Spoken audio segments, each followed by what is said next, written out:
I welcome you to Jinnah Auditorium. This is Arif Malik. I'm the host of today's evening. Welcome to the book launch ceremony. Today we have an exciting event, and this is the book launch of Turmoil in Muslim World. This book has been authored by Major General Jacques Iqbal, Hilali Imtiaz military, who is a serving general in Pakistan military. And we have the honor to have him among the audience. This book has been published recently. This is the second book by the author. And we find it of great interest due to several strands, because this book deals with some of the most important and at the same time most happening philosophical, I would say, pertinent concern or construct, which is the Muslim world. Because we just were in an interview, in fact. We were discussing about whether the Muslim world exists in reality or only major and as a concept. We have today with us researchers, we have academics, we have publishers and critics, those who are going to in fact comment on the main construct of the book. Those who are going to look at it from different angles. And that's really important because in 1990s, most of us heard of the clash of civilizations, Samuel Huntington's theory, which predicted conflict in terms of civilizations. We'll ask the writer about this one as well. At the same time, then we heard of Francis Fukuyama's The End of History. And then we have 9/11. And in the last 15 years, as RAND Corporation, which is an American think tank, says, that 72% of the global bad news that originated in the countries which become or which form the part of the Muslim world. Now, from that angle, this title makes a lot of sense. However, this is, I think, this would be justice to invite the author himself so he could explain in a brief manner what particularly triggered this book and its context. And then we'll have some Q&A session. Then we have our we have 2 or 3 critics, those who are going to express their point of view on that. So before any further ado, I would be requesting, in your big round of applause, I'll be requesting the writer of the book, Major General Jacques Iqbal, to come on the stage and give us a brief view.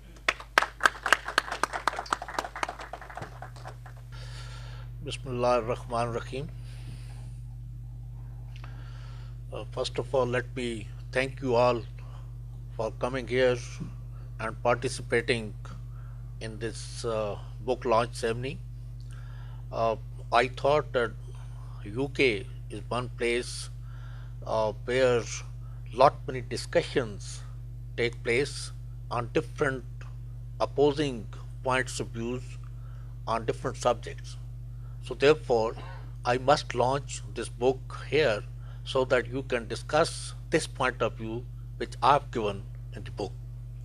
So first, let me very briefly tell you why I wrote this book.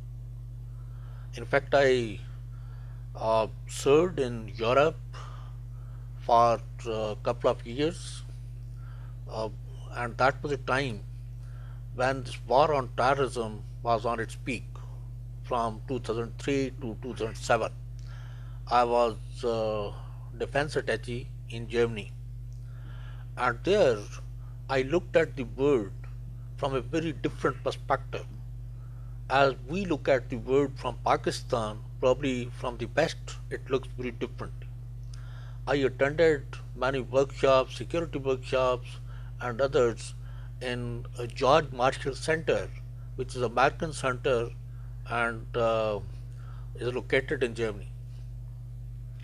And when I went back after my experience of these 3-4 years, I wrote a couple of articles to express my point of view, and then finally I thought that I should put it into a book form. And I wrote my first book, that was New Great Game and Security Challenges for Pakistan. Why I selected New Great Game? as a title because when I looked at the history, first great game was played between British India and Russia, in which two Afghan wars were fought, and as a result of those wars, Durand Line between Afghanistan and Pakistan was created, and FATA, which is now considered to be a breeding ground for the terrorism, was created. Then came second great game. The second great game was fought between Soviet Union when they occupied Afghanistan and of course Pakistan with the help of rest of the world. And ultimately Soviet Union was disintegrated. And I feel that this is a new great game where there is a power struggle, and power, when I mention, is one sole superpower, that is USA, and then there are rest of the emerging power or resurging power like emerging power of China and resurging power of Russia. And there are other power centers like India, like say European Union and so on. And when I analyzed it, I reached to a conclusion that probably this great game is just to achieve one aim of the sole superpower as to how they can retain their status of superpower. And to retain that, they needed to contain other rising or resurging powers like China, like Russia, or for that matter in the region. Now, if, as name says, is a great game, if there is a game, there has to be a playground where this game is played. And unfortunately, that playground is area where we belong. And if we look at the map, Afghanistan is in the center. It forms like a critical space in terms of military parlance. It is a space, if any power is there, can say react or contain against all the surrounding powers like China, like Russia. And then there is another thing, in the industrialized world, if some rising or resurging power is to be contained, then that rising or resurging power requires energy. And when we look at our region, in fact, which I termed as Muslim bowl, it contains around 60% of world energy. And Muslim bowl mainly is composed of Central Asian states and Middle East. And if that game is to be played there, of course some environments are to be created to play that game. And you understand, when bigger powers they play the games, the smaller powers are forced to align their policies as per the policies of bigger power. So when I wrote that book, in that there is one chapter, and that chapter has a very intriguing name, Dwindling Identity of Muslim World. And I thought that this chapter is not sufficient. Muslim world there are 58 countries, and then they have around 60% of world resources. They have over billion population, but they are not heard.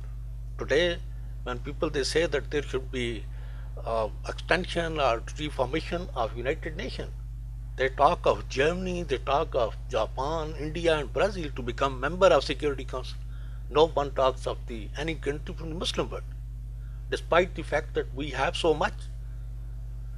And I carried out research, and after carrying out research, very interesting things have come up. Like, if I look at the history, starting from 6th century, 7th century, then the history of Spain, history of Istanbul, then retreat from Vienna, and thereafter the colonial era, and now the Arab Spring, and what is happening today. Then I discussed all the Muslim countries, all the 58 Muslim countries, and unfortunately, in all the 58 countries, problem or dispute, whether those are territorial or ideological, are created not by them, but by some other power, maybe colonial powers, when they left they left those problems, and those problems can be exploited.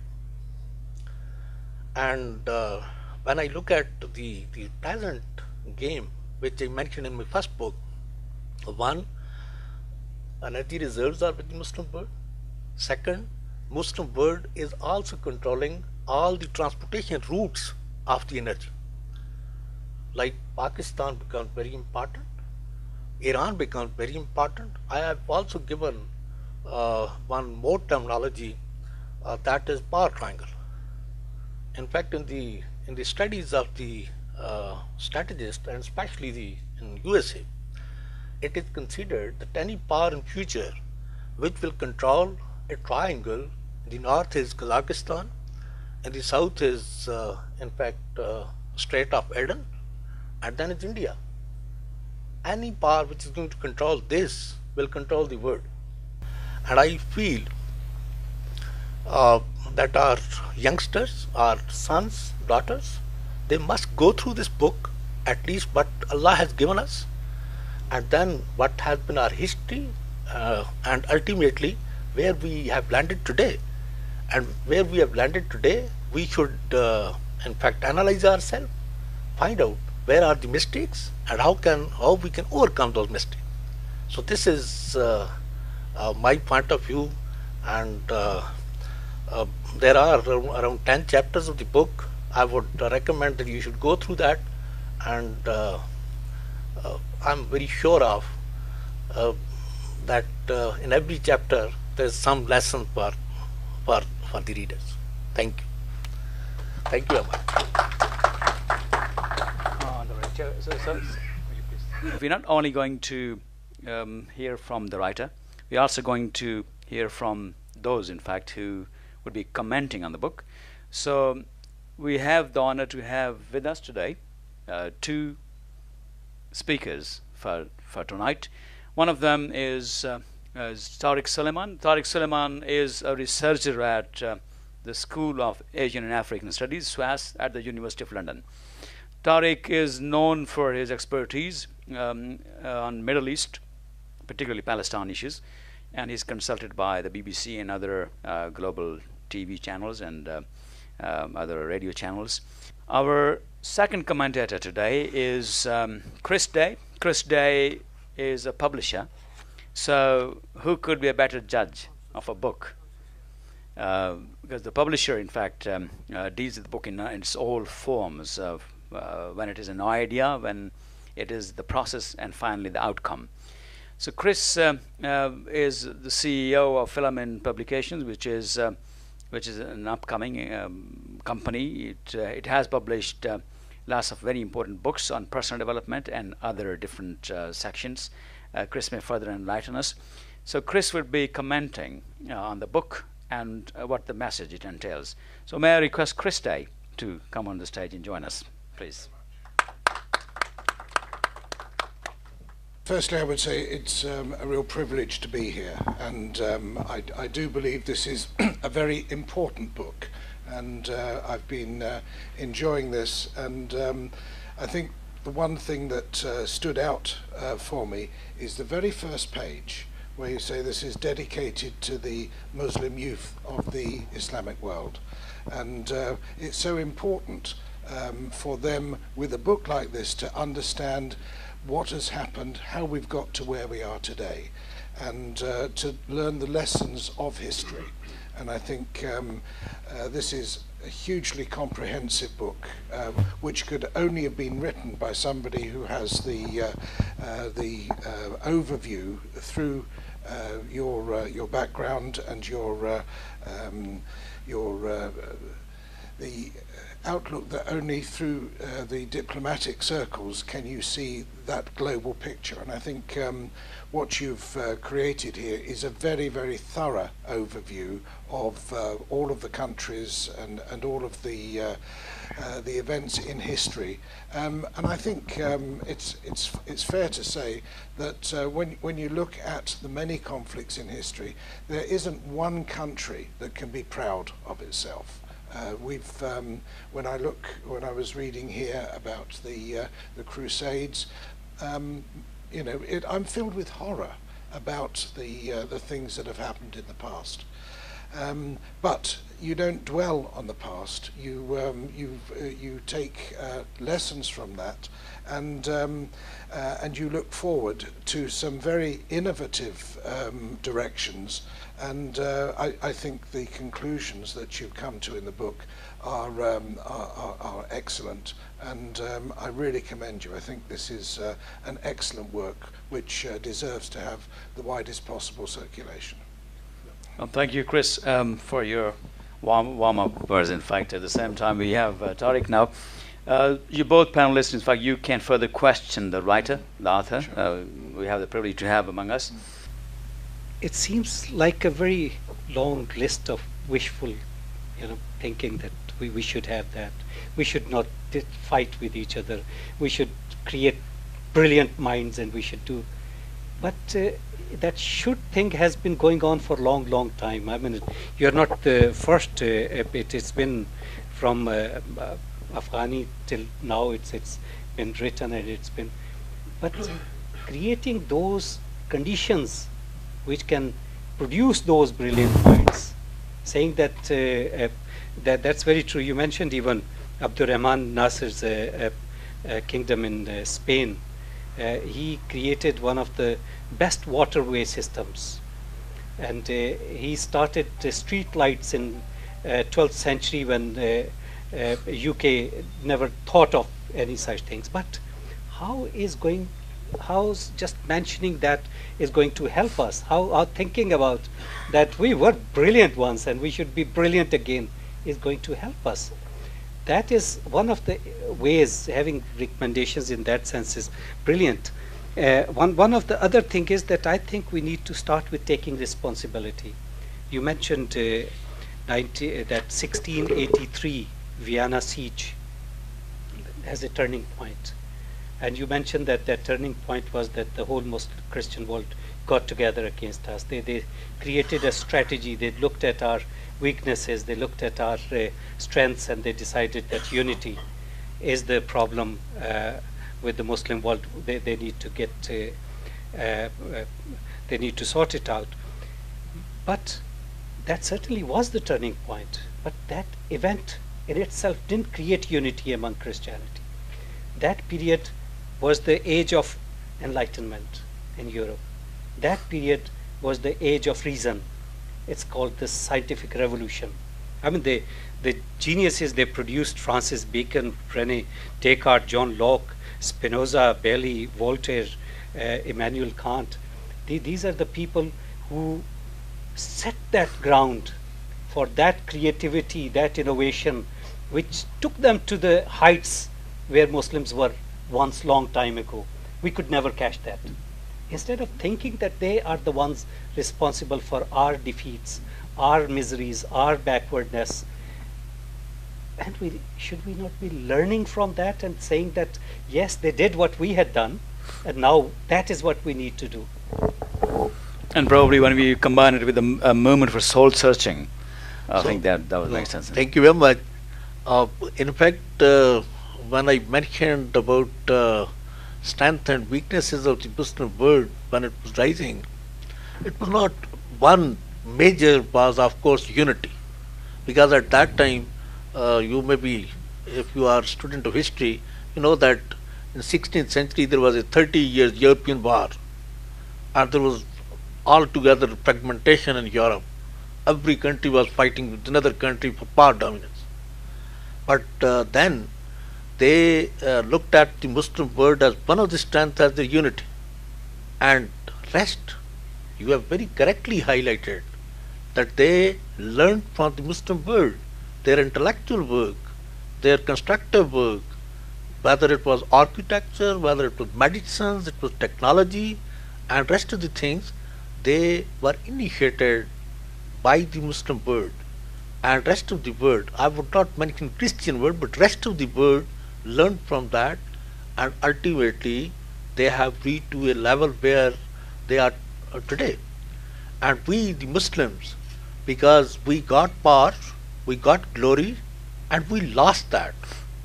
And today, in fact, very correctly highlighted by Mr. Tarak, that is not only unity is not only philosophy, rather we should look at the rest of the world about their knowledge, about their focus of analysis, technology, and then we should learn from them. And you said that is in fact many people they say that it is very easy to suggest, it's very difficult to get it done or implement. Now, if you initiate something, as I have initiated in this, that this should be model, there will be lot many discussions at different places, and ultimately, Rome was not built in one day. And ultimately, maybe people they take a lead. And what I have recommended, in fact, that is very important to understand. I said integration. Now, there are some strengths of Pakistan. When I said that NUST, that is our one of the university on science and technology, that is one of our strengths. Army and army, say, culture is one of our strengths. And there are few other countries which have their own strengths, like universities in Egypt, like universities in Malaysia. And when I said that we should integrate our resources, that is not only in one direction.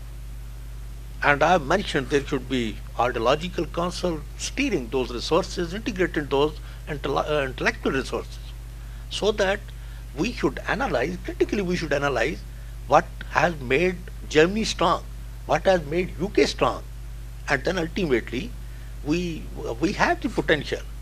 And when I mentioned about the history, my basic aim was that we had the potential, and we still have potential.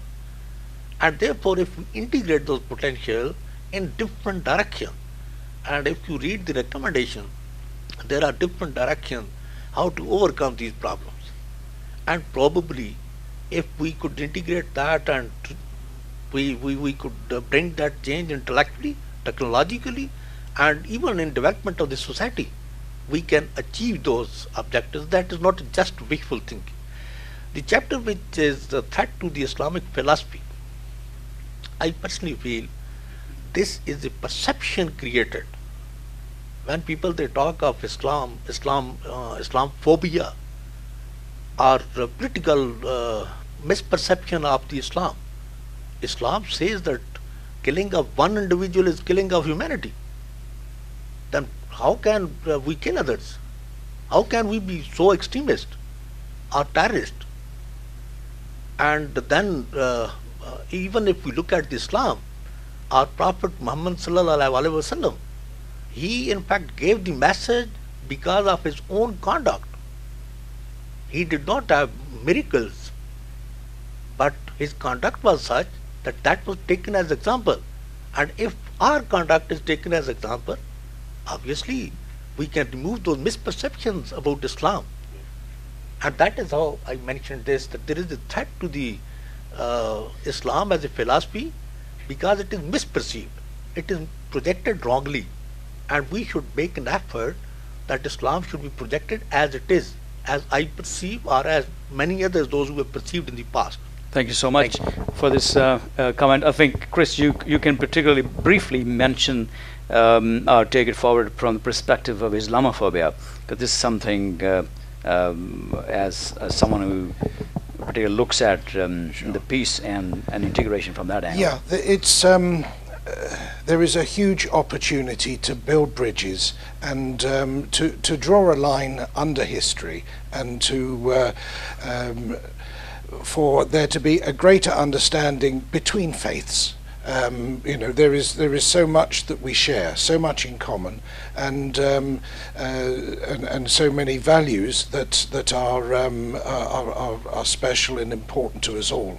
And it's such a shame, and for misunderstandings and extremism to flourish, where if only there was better dialogue and there was a stronger voice, I think speaking for all of the great qualities that Islam stands for.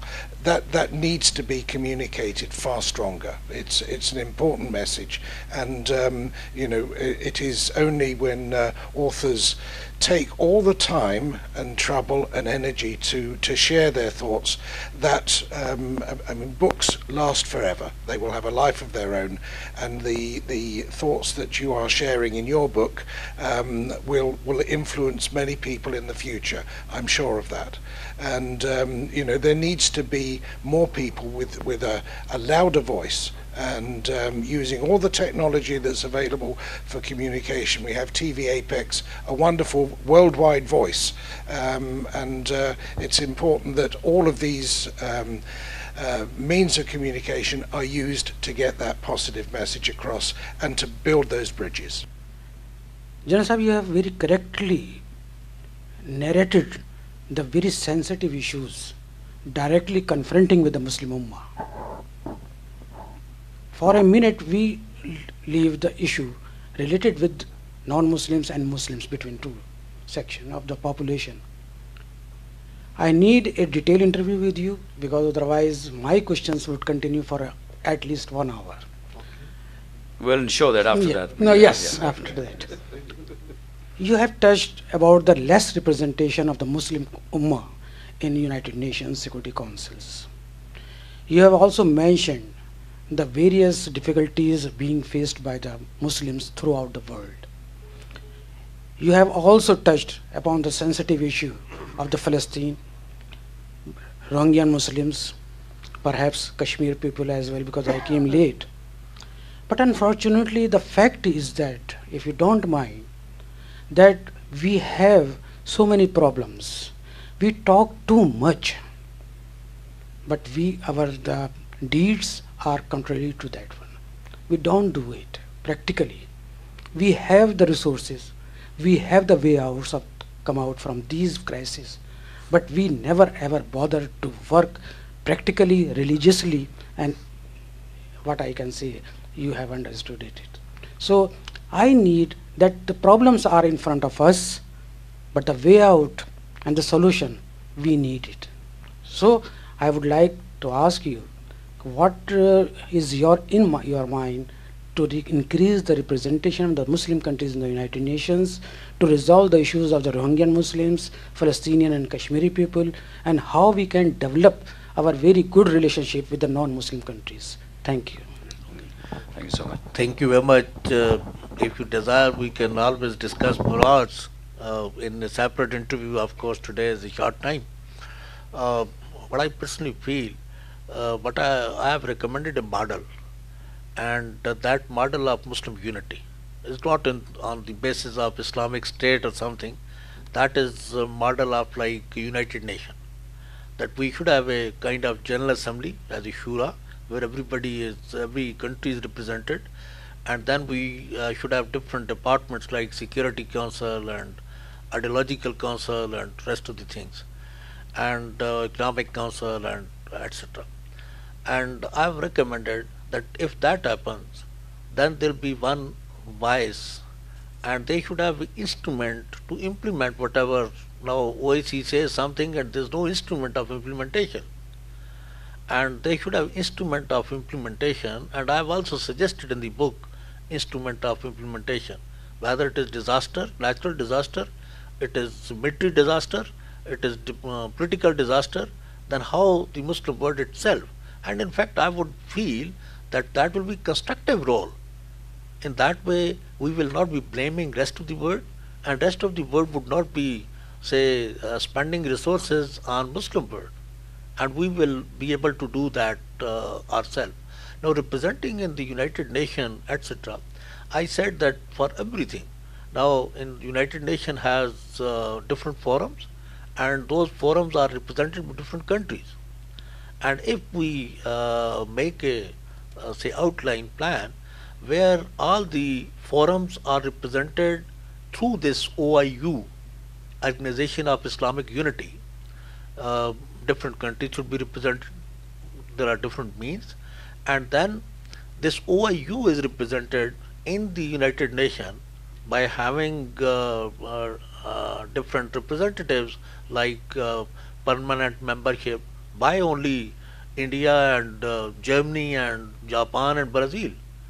There could be two from the or three from the Muslim world, and that is how, in fact, I have recommended some political solution.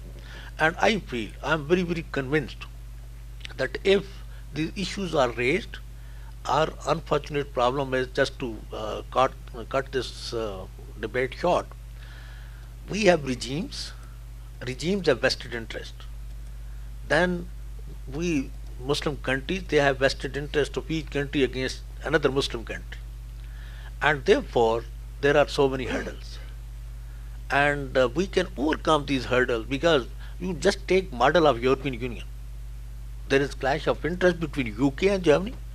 There is clash of interest between Germany and Poland, but still it is one union and working. And I feel that we should also be looking in this direction. Mr. Tarak has said that we should learn lessons from them. These are the lessons. We can learn lessons from ASEAN, we can learn lessons from European Union, and we can in fact do much more which is better for the international community, more constructive for the international community, and in that way there will be no clash of interest. Probably we will be in the international community, we will be working more better. Of course, we have right to think, and it's a very good idea and thinking, and we praying for this, that one day we united. And same thing what we was discussing yesterday, our Qaid gave us this unity, faith, discipline. So unity is the first thing, first point. If we are united, we will work for betterment of this world. And one more thing what General mentioned, and he know better than me, this war on terror, we are not fighting by our choice.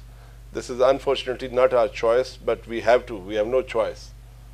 So you can see how many are military, paramilitary, civilians killed, innocent people, So we have no choice. So thank you once again, all of you. You spare your time. God bless you all. It's such a topic, in fact. It's such a topic which is so close to all of our hearts, and the author has, in fact, depicted it from such wonderful angles that the debate would remain very interesting. But we can certainly continue separately over the cup of tea.